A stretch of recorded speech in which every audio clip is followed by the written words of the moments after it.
Tonight on Y News. China expands lockdown as coronavirus death toll rises to 25. A Filipino in Wuhan City in good condition as the Philippine Embassy in Beijing tries to contact 3 others. Department of Health, mom on suspected coronavirus case in Tacloban City.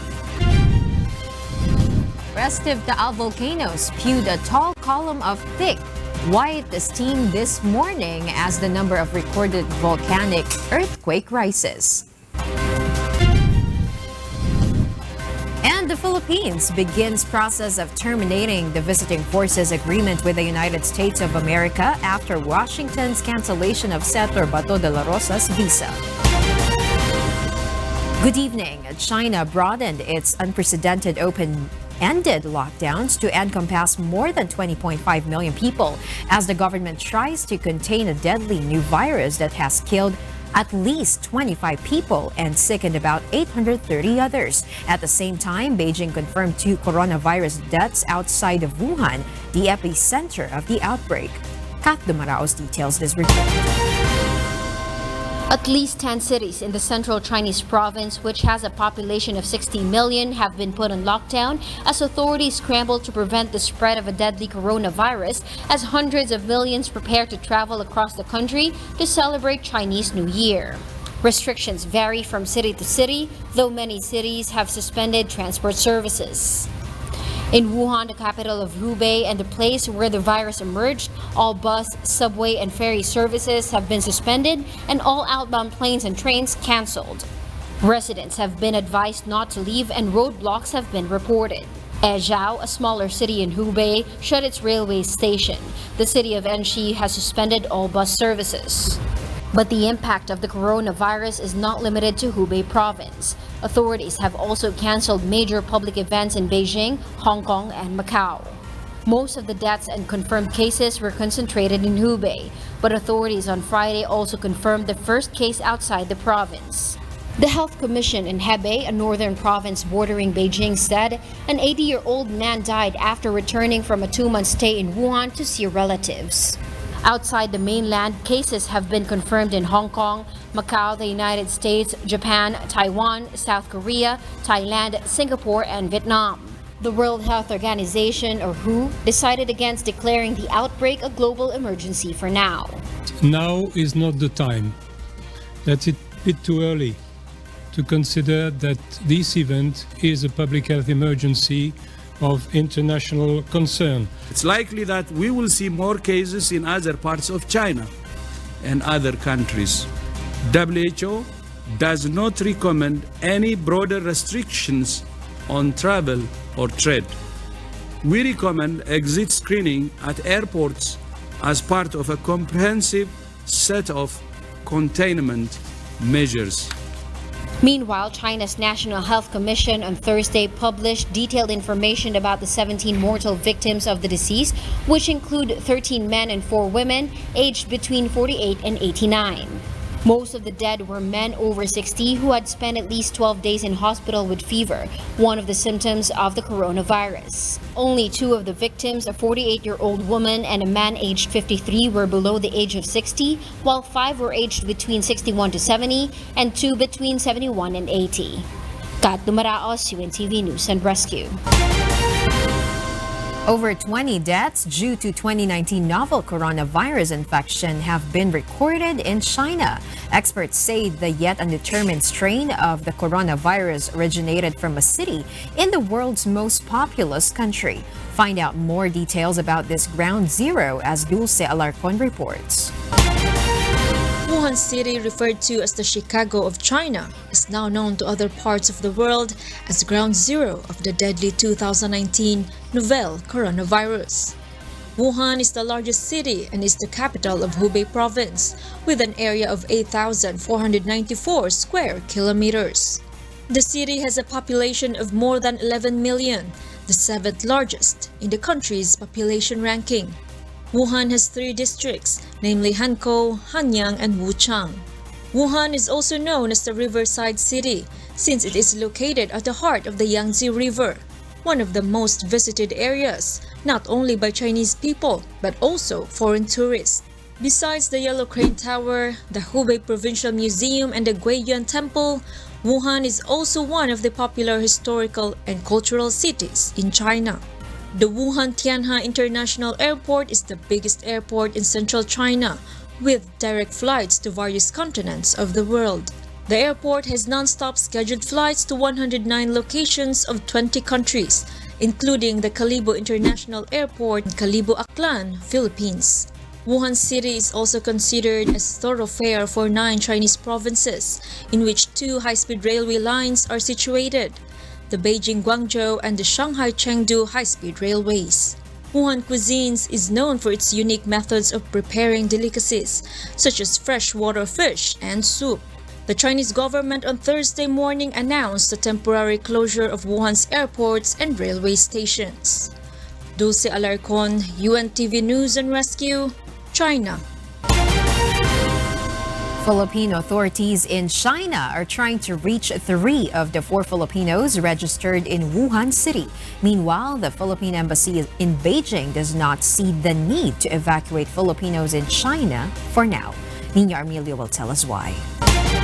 4 Filipinos are registered in Wuhan City, Hubei Province, Central China, according to Philippine Embassy in Beijing, Charge d'Affaires Rafael Hermoso. The Chinese city, whose population is about 11.08 million, has been on lockdown since Thursday morning. One of the 4 Filipinos in Wuhan City is a student in Central China Normal University. Charge d'Affaires Hermoso says they have talked with a Filipino student to know his condition. He's in good condition. As of yesterday, nag-usap po kami. Nakausap po namin siya.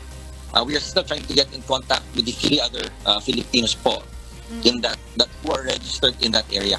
The Philippine Embassy in Beijing and the Philippine consulates in Macau and Hong Kong have released advisories to remind Filipinos in China to take precautionary measures. Avoid contact with live animals. Avoid eating raw and uncooked meat. Avoid contact with people who are unwell or showing symptoms of illness. Wash hands thoroughly and frequently with soap. Cover your mouth and nose with tissue paper when sneezing or coughing. Dispose of soiled dishes in a lidded trash bin. When having a respiratory symptom, wear a surgical mask, refrain from work or attending class at school, avoid going to crowded places, and seek medical advice promptly. Stricter measures are also imposed in the Philippine Embassy in Beijing and in consulates across the world's most populous country. Sa embahada, bawal na po pumasok pag walang maskara. And all our frontline personnel are required to wear a mask for safety po. Opo. Yes. At po, and of course, nag-ano na po kami. Titik ng temperature po ng mga tao na pumapasok po sa embahada and sa mga konsulado. According to Charge d'Affaires Hermoso, for now he does not see the need to evacuate Filipinos in China. Super naman po with this Class A. Ito po ang tawag ng China po dito, ang Class A prevention measures. I think na na-hold naman po. But we are prepared. Of course, the Philippine Embassy and our consulates general are always ready to assist po ating mga kababayan pag may ganitong sitwasyon po. For Filipinos who wish to coordinate with the Philippine Embassy in Beijing, just call or text their 24-hour assistance to Filipino Nationals Hotline 86139-1118-0495. Nina Armilio, UNTV News and Rescue. A man is being observed in a health facility in Tacloban City after manifesting symptoms of respiratory infection. But the Department of Health clarifies the case is not considered as confirmed coronavirus infection. Aiko Miguel tells us why. The Department of Health is observing a 36-year-old man in Tacloban City. The male subject manifested symptoms of respiratory infection upon his arrival in the country last January 17 from Wuhan City. But according to DOH Undersecretary Eric Domingo, this case is not yet confirmed a coronavirus infection. Up to now, ngayon ano lang siya, suspicious lang naman tayo, pero hindi pa naman tayo umaabot doon sa yung na-probable case siya. The patient has, of course, cough and fever and recent travel to Wuhan. Categorically, until now, we have no confirmed 2019 novel coronavirus cases in the Philippines. The health official further says the results of the test on the male patient samples will be released next week. The DOH has a list of travelers from China who have consulted them after showing symptoms of respiratory infection. One of them is a 2-year-old child in Aklan who, according to the DOH, has tested negative for coronavirus infection but instead contracted regular flu. No, ito yung mga may history of travel to China and then came in with cough and colds or may fever, and we are testing and doing laboratory test. But so far, talagang yung under investigation lang natin yung dalawa. Meanwhile, the DOH expects to receive next week the findings of the Victorian Infectious Diseases Reference Laboratory in Melbourne, Australia, on the samples from the Chinese boy confined in a Cebu City hospital. We received word from Australia that the sample got there in good condition, intact siya and frozen, and that they're going to run the tests immediately. However, the test really takes at least 24 hours. And ang problem natin, unfortunately, mukhang long weekend sa Australia itong Saturday, Sunday, and Monday. So it's possible that we will be getting the confirmatory test results sa Tuesday pa. The DOH remains on alert as China is a neighbor to the Philippines. Next week, the DOH will be equipped with a pan-coronavirus assay, which will be used to determine whether the strain of a coronavirus that has infected an individual is indeed 2019 nCoV. We've been working very, very closely with WHO. So in setting up the guidelines, the protocols, and diagnosing, coordinating for testing to be done and for test reagents to be brought here. So there's nothing naman that the WHO will investigate because every step of the way they're with us. The health department also recommends to the public to postpone their trip to China if there are no important reasons to travel, while the 2019 nCoV is a widespread health issue. The World Health Organization has not declared a global health emergency as of today. Aiko Miguel, UNTV News and Rescue, Manila. The Bureau of Immigration and the Department of Health are working hand in hand to prevent the entry of a new strain of coronavirus in the Philippines. Meanwhile, authorities say that so far, no foreign passenger has tested positive for the deadly novel coronavirus infection. Dante Amento tells us why. The Bureau of Immigration or BI is constantly coordinating with the Department of Health and the Bureau of Quarantine. The aim is to discuss precautionary measures to prevent the possible entry and spread of the new coronavirus in the country. Bureau of Immigration spokesperson Dana Crisia Sandoval says their primary obligation is to help the Department of Health track suspected patients or suspected carriers of the yet undetermined strain of the coronavirus. For instance, are 4 Chinese nationals who arrived in Manila coming from Hong Kong and happen to be relatives of a patient who has tested positive for the 2019 nCoV. The DOH were able to immediately locate the 4 Chinese. According to data from the DOH, they show no signs and symptoms of infection. We receive information po on their itineraries as well as their addresses kung saan po sila tutuloy dito. So kung kailangan po ito ng Bureau of Quarantine, kung sakali pong meron silang person of interest, may subject po sila na kailangan nilang puntahan at i-monitor, we give po kung ano yung information na kailangan nila. The Bureau of Immigration has released a memo to its personnel to remind them to be extra cautious. BI personnel are advised to follow the DOH protocol, especially when handling suspected patients, and to wear complete personal protective equipment. The Bureau of Immigration also clarifies it is not the lead agency concerned in issuing a ban on Filipinos leaving for a foreign destination where there are confirmed cases of the 2019 novel coronavirus. It's really the DOH who would make the recommendations to the proper government agencies. Pero po, sa pagkakaalala po natin, in the recent times po, wala pa naman pong nangyayaring ganito. The DOH meanwhile confirms it has held several foreign passengers who had shown symptoms of infection as detected by their scanners.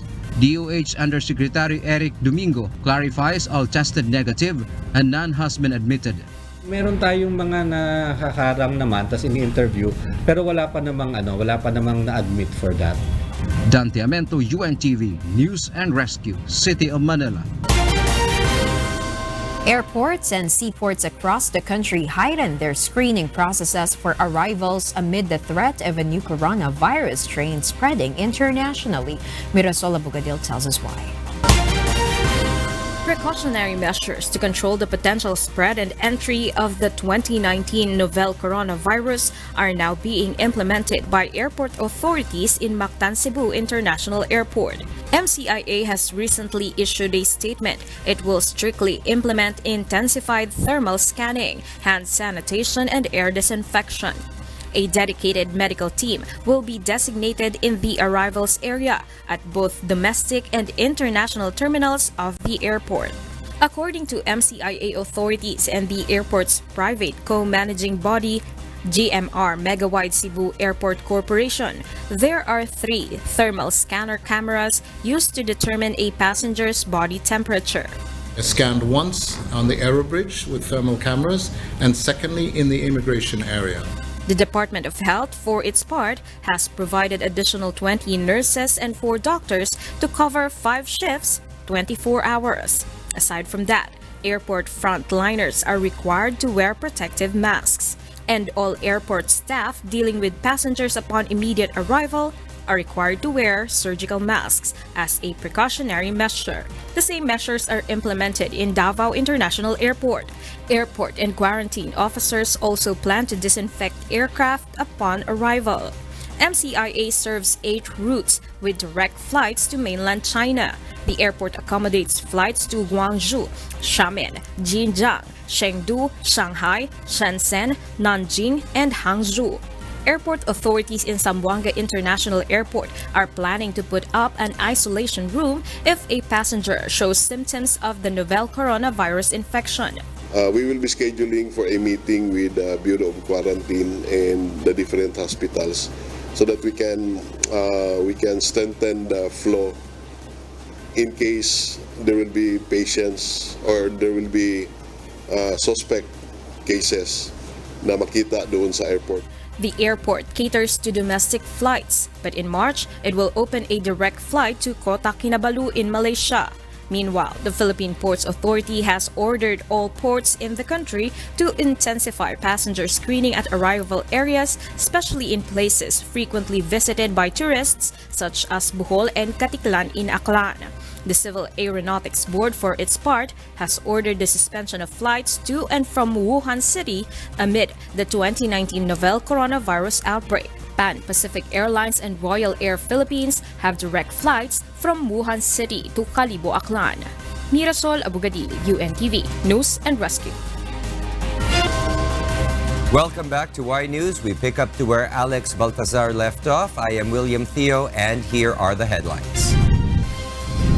Restive TAAL volcano spewed a tall column of thick white steam this morning, signifying that the heating up of volcanic materials underneath the crater has intensified.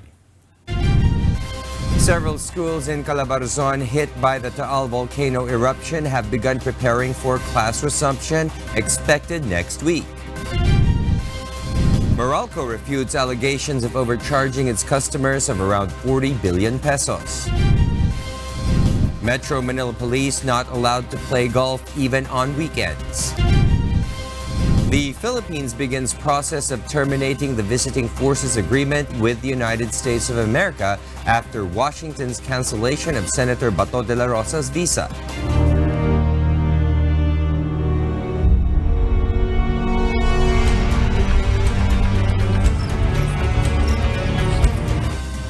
Good evening. Another emission was observed from the TAAL volcano's crater this morning. According to the Philippine Institute of Volcanology and Seismology, the volcano also shows activities that signify movements of magma. Ray Pelayo explains why. The TAAL volcano emitted steam at 5 a.m. today. FIVOC says the ash may affect the towns of Agoncillo, Laurel, San Nicolas, Lemery, TAAL, and Calaca. Ngayon po ay mas masigabo na ang steam dahil baka wala na yung baraon kung yung pagtigas ng ibabaw ng magma dulot ng pagbuga ng sulfur dioxide at steam ay medyo nabitak at nakakalabas na ulit ang steam o ang sulfur dioxide. Based on FIVOC's updated bulletin, activity in the main crater in the past 24 hours has been characterized by weak to moderate emission of white steam-laden plumes 50 to 500 meters high from the main crater. Sulfur dioxide emission was measured at an average of 224 tons per day. The Philippine Seismic Network has plotted a total of 738 volcanic earthquakes since 1 p.m. January 12. 7 of those were recorded from 5 a.m. yesterday until 5 a.m. this morning with magnitudes 1.2 to 2.7. TAAL Volcano Network recorded a higher number of volcanic earthquakes that reached 486 in the past 24 hours. PHIVOX explains this signifies movements of magma under the volcano. Alert Level 4 still remains in effect over the TAAL volcano. PHIVOX advises the public not to go to places like TAAL Volcano Island, TAAL Lake, and high-risk areas prone to base surge. Those usually include areas within the 14-kilometer radius from the main crater. The UST Undersecretary and PHIVOX Officer in Charge Renato Suldum has previously mentioned that a major eruption scenario like in 1754 and 1911 is of lesser possibility. But an eruption such as last January 12 is still possible, what with the present condition of the volcano. Ray Pelayo, UNTV, News and Rescue, Quezon City. Meanwhile, the number of evacuation centers in Calabarzon region has decreased. Evacuees who temporarily took shelter in those schools have been transferred to other evacuation areas. Vincent Arboleda will tell us why. Some schools in Calabarzon region that served as evacuation centers are now being groomed for the resumption of classes. Kasi meron po tayong memorandum po from the Department of Education na nagsasabing it should be 15 days after the disaster na dapat ay makabalik na sa mga regular schooling ang mga kabataan natin. According to Calabarzon Disaster Risk Reduction and Management Council, from 626 evacuation centers across the region, the number has gone down to 500. Evacuees in some schools have been transferred to other evacuation centers that still have available space or are vacant. Though the final decision on the resumption of classes will come from the DepEd, teachers and volunteers have begun cleaning them up to make sure they are safe and conducive for learning. Ang iba naglinisan kanina, ngayon naman yung iba. Sa mga teachers na nandito, though nililinis na nila ang mga classroom, nire-ready na nila, but they are waiting for the final decision ng DepEd kung magre-resume sila by Monday. Authorities continue to identify evacuation centers in the region that can be used by evacuees who still cannot go back to their homes due to the impending threat of another TAAL volcano eruption. Nag-identify tayo ng mga evacuation centers naman na konti lang yung bilang or yung mga evacuation centers na hindi pa nagagamit. For example, sa Santa Rosa City, meron tayong regional evacuation center doon na ipinatayo at ngayon ay hindi pa ginagamit. Vincent Arboleda, UNTV News and Rescue, Batangas. A senator calls on Batangas residents in areas on lockdown to abide by the instructions coming from authorities. Meanwhile, Lucena City will see a better fish port a few years from now. Mirasol Abucadil reports why. Senator Christopher Lawrence Bongo calls on residents of areas in Batangas province that are on lockdown to respect and heed the advice of authorities. Senator Go adds the police and the military personnel are just doing their duty to protect the public from the dangers posed by the TAAL volcano, so the people must not resist when they are reminded of certain prohibitions. Ginagampanan lang po nilang kanilang tungkulin po na isalbar po ang buhay ng bawat Pilipino. Ayaw nilang may masaktan sa inyo. Sundin po natin sila sa ngayon. The lawmaker also hopes for accurate advisory from the Philippine Institute of Volcanology and Seismology, or PHIVOX. Yung monitoring po ng PhilVox sana ay 100% accurate dapat at para po bigyan pa po ng panahon ang ating mga kababayan na makapag-evacuate naman po na hindi lang basta-basta iiwan ang kanilang mga kagamitan. The lawmaker graced the groundbreaking ceremony of the rehabilitation of the Fishport complex in Lucena City, Quezon today. The project costs about 800 million pesos. It is one of the Duterte administration's flagship program. The fish port, located in Barangay Dalahican, officially began operating in 1992. Hangad po ng PFDA na maging all-inclusive ang ating paglago sa ating sektor ng pangingisdaan.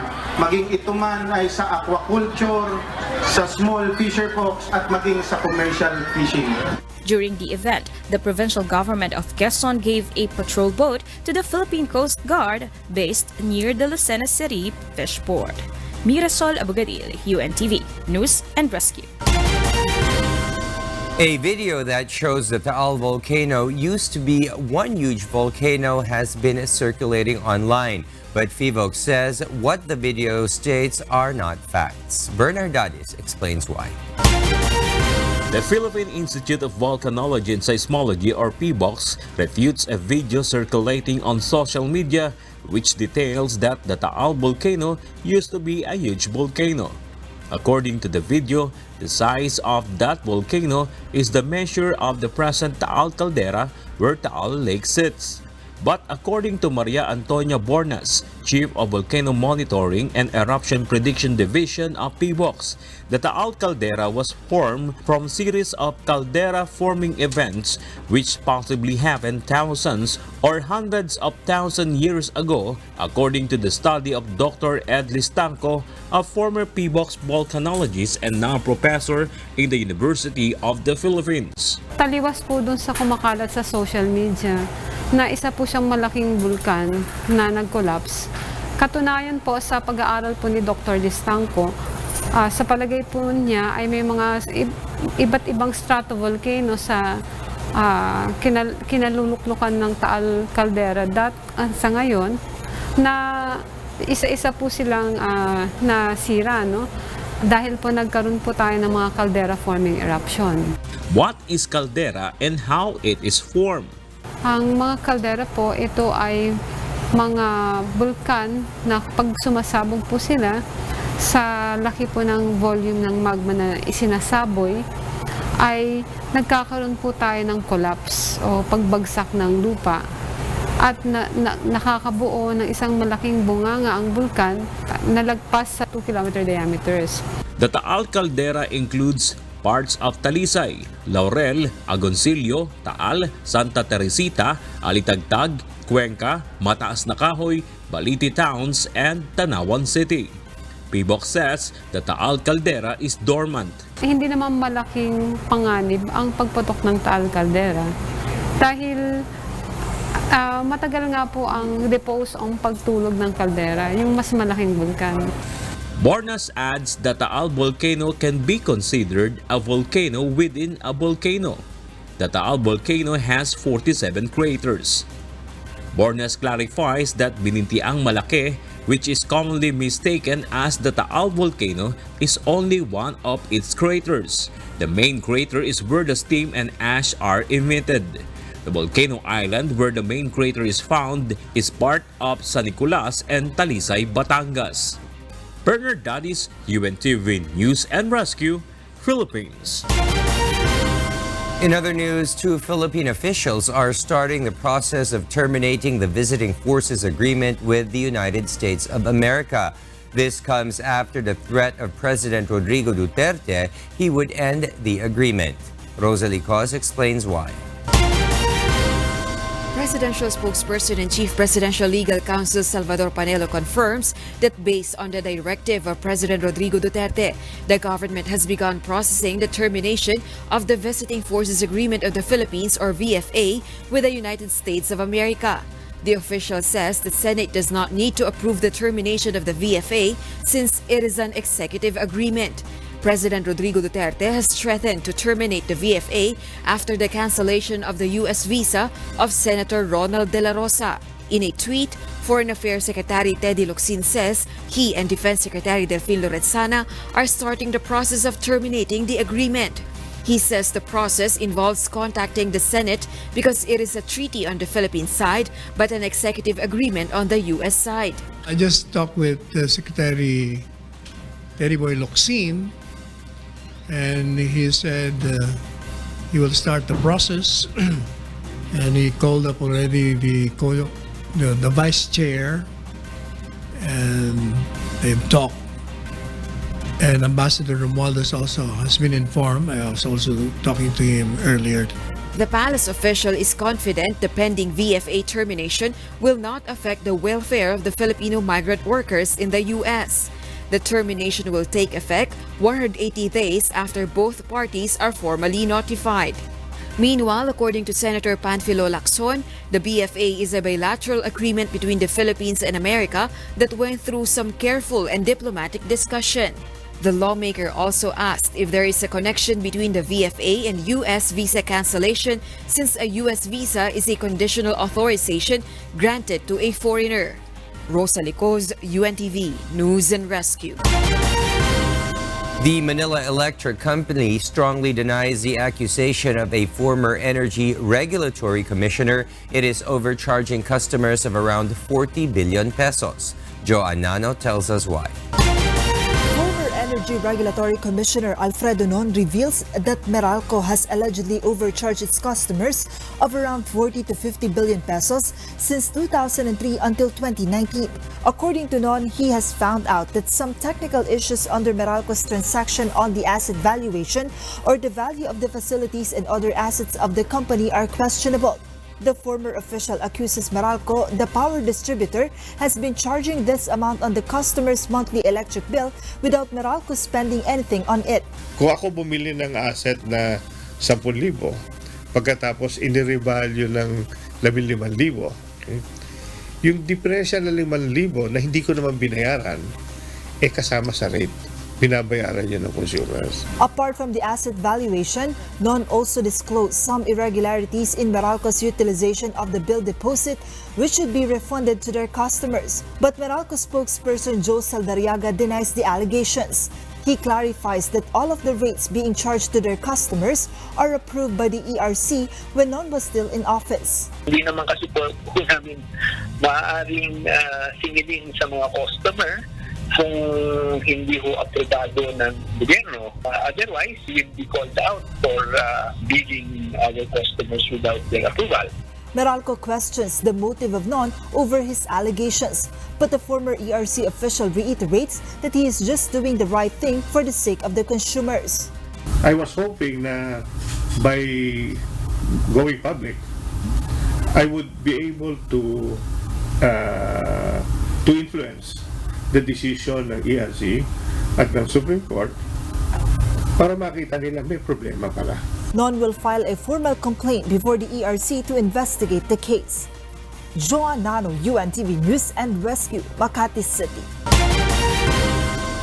The National Capital Region Police Office Director orders his men not to play on any day of the week. The order comes after 3 senior police officers in Central Visayas were relieved from their posts for playing golf. Leah Ilagan reports why. The Metro Manila Police are banned from playing golf, not just weekdays but also weekends. NCRPO Director, Police Major General Dibold Sina says they need to concentrate on peace and order and on monitoring Metro Manila 7 days a week. The instructions of the Chief PNP banning the play of golf ng headquarters ng weekdays. Ang NCRPO naman ay the whole week wala pong laro ng golf para makafocus po sa trabaho to maintain peace and order in NCR. Sinas warns police officers who violate such instruction from the PNP chief will be relieved and may face charges. Sinas urged the public to report through their hotline if any policeman is seen in golf courses or playing golf. I'd like to encourage the public, mga kaibigan natin, mga kwan, na kung may nakita kayong pulis, nakilala niyong pulis, naglalaro or pumasok ng golf courses na anytime at may daladalang golf bag at kilala niyong pulis, picturean niyo lang po, ipadala niyo lang po sa mga hotlines namin at siguradong a-actionin po namin yun. Yesterday, 3 senior officers in Central Visayas were relieved from their post because of playing golf every Tuesday and Thursday. Leia Ilagan, UNTV News and Rescue, Camp Crame. Welcome back to Y News. 2 Philippine officials are starting the process of terminating the Visiting Forces Agreement with the United States of America. This comes after the threat of President Rodrigo Duterte he would end the agreement. Rosalie Cos explains why. Presidential spokesperson and Chief Presidential Legal Counsel Salvador Panelo confirms that based on the directive of President Rodrigo Duterte, the government has begun processing the termination of the Visiting Forces Agreement of the Philippines or VFA with the United States. President Rodrigo Duterte is determined not to attend the United States of America Association of Southeast Asian Nations or US-ASEAN Summit to be held in Las Vegas, Nevada in March. In an interview of Russian International Television Network RT, President Duterte said, just received an invitation to go to the United States together with the ASEAN leaders. I haven't been to the States. I was invited by Obama. Will you go? No. Malacanang says President Duterte's decision is due to many reasons. He's not going. Why not? For many reasons, which I've already stated earlier, and the other reason was the cancellation of Senator Bato's visa. So that added. Meanwhile, the chief executive has warned of terminating the Visiting Forces Agreement or VFA of the Philippines with America if the U.S. will not withdraw the cancellation of Senator De La Rosa's visa within a month.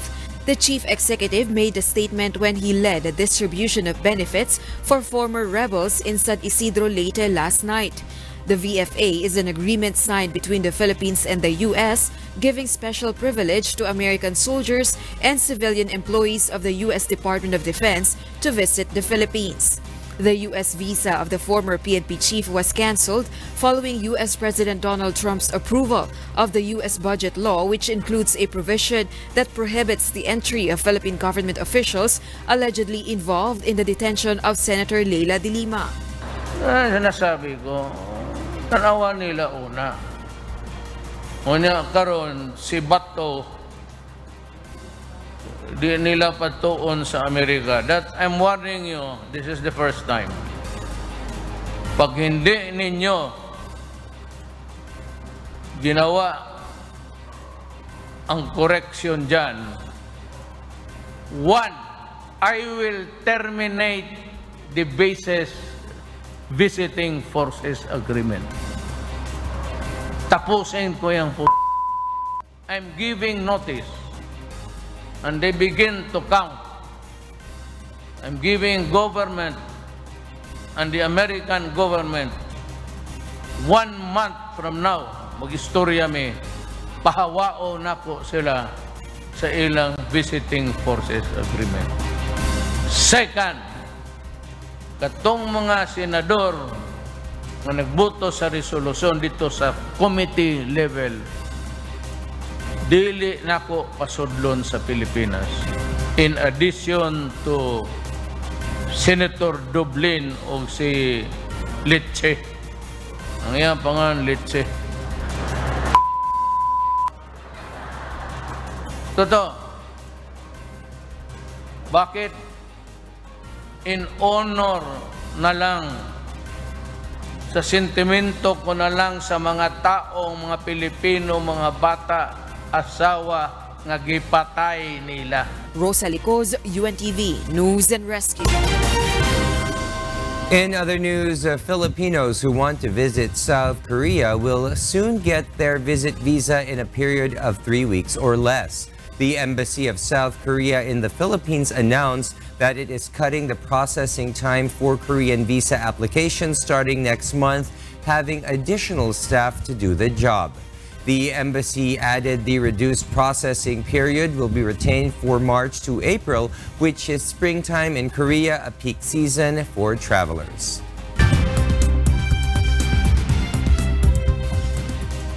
And for the news abroad, the U.S. Department of State has unveiled new rules to deter pregnant women from traveling to the U.S. to give birth. The policy takes effect on Friday and is intended as a crackdown on what is known as birth tourism. Kath Demaraos reports. United States President Donald Trump's government announced on Thursday it will restrict tourist visas for pregnant foreign women visiting the country. The measure will come into effect on Friday in a bid to stop birth tourism, a practice of taking trips to the U.S. to obtain American citizenship for children born there. Under the new rules, pregnant applicants will be denied a tourist visa unless they can prove they must come to the U.S. to give birth for medical reasons and they have money to pay for it or have another compelling reason. Officials said the rule will not apply to foreign travelers coming from any of the 39 mainly European and Asian countries enrolled in the visa waiver program, which allows citizens of those countries to come to the U.S. without a visa for temporary stays. The rule will only apply to applicants for so-called B-class visas that permit short-term stays for business or pleasure. According to the U.S. Constitution, people born in the United States have the right to citizenship, even if their relatives are not citizens. At 21 years of age, these people have the right to request the legal permanent residence of their relatives, something that critics of the system have described as chain immigration. The U.S. government issued 5.7 million B1 and B2 visas in the 2018 fiscal year. Anti-immigration think tank, the Center for Immigration Studies, estimated that every year there are about 20,000 deliveries of women who arrived in the country on tourist visas and then left the U.S. The U.S. government admits 1.1 million immigrants every year, and 79% of legal immigration is based on family reunification, according to the Department of Homeland Security.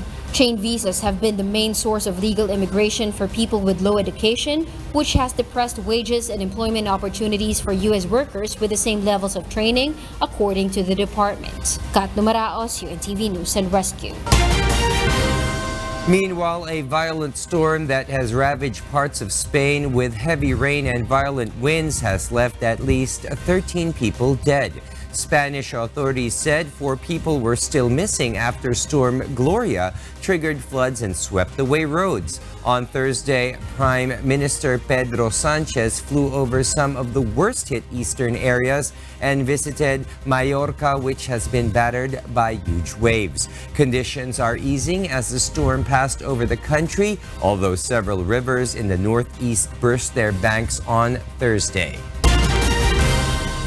Sao Paulo, Brazil, home to tens of millions of people who live in the city and its sprawling outskirts, has a major scorpion problem that isn't going away anytime soon. A combination of climate change, urban expansion, and poor city sanitation management have all contributed to what is now a widespread venomous yellow scorpion infestation for many rural and urban areas of Brazil. Jovic Burmas details this report. Scorpions are increasingly adapting to urban life in Brazil, and with the arrival of summer, authorities have been forced to take up a battle against the arthropods that have sparked alerts in some parts of Sao Paulo. Experts have attributed the proliferation of the species in Brazil's biggest cities to environmental and geographical factors, as well as the irregular occupation of land and lack of basic sanitation in some areas that attracts cockroaches, the scorpion's main food source.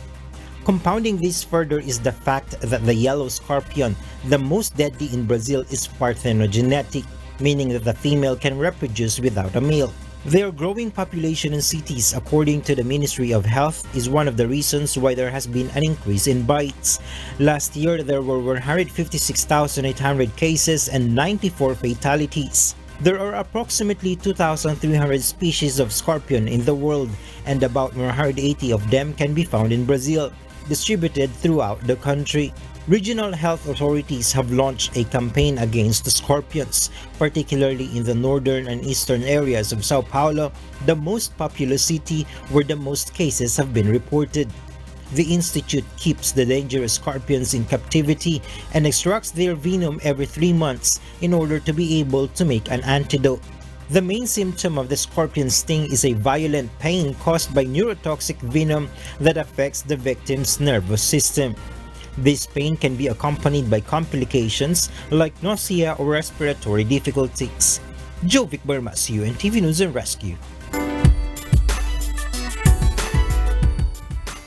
Heads up, Isko and Iska, because of the first FM station on wheels in the country, the Wish 1075 bus will be rocking this year's UP Fair. Nina Aramilio details why.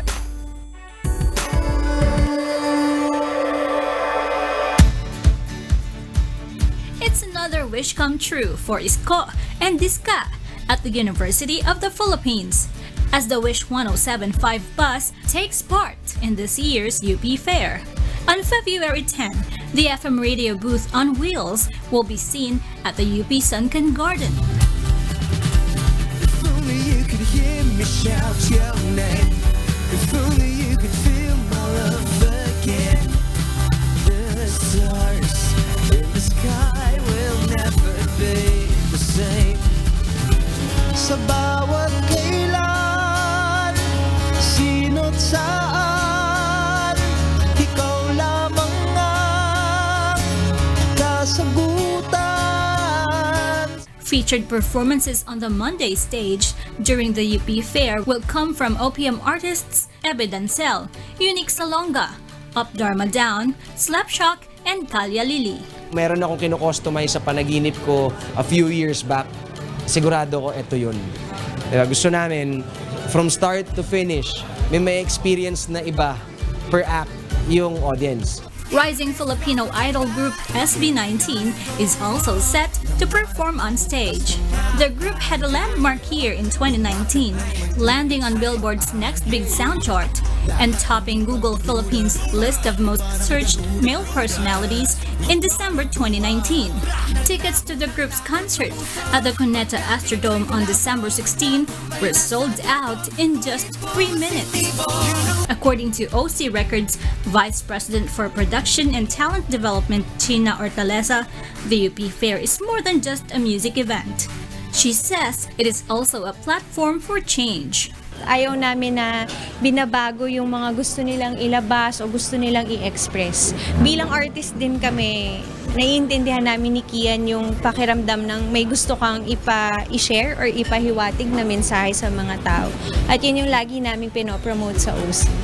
The UP Fair runs from February 10 to February 14. To those who want to watch the exclusive performances, just check out the UP Fair Facebook page for ticket sales. Nina Armilio, UNTV, News and Rescue, Philippines. And those are the reasons behind the news this January 24, 2020. On behalf of Alex Baltazar, I am William Theo. Because we need to know, we will always ask why. Good evening.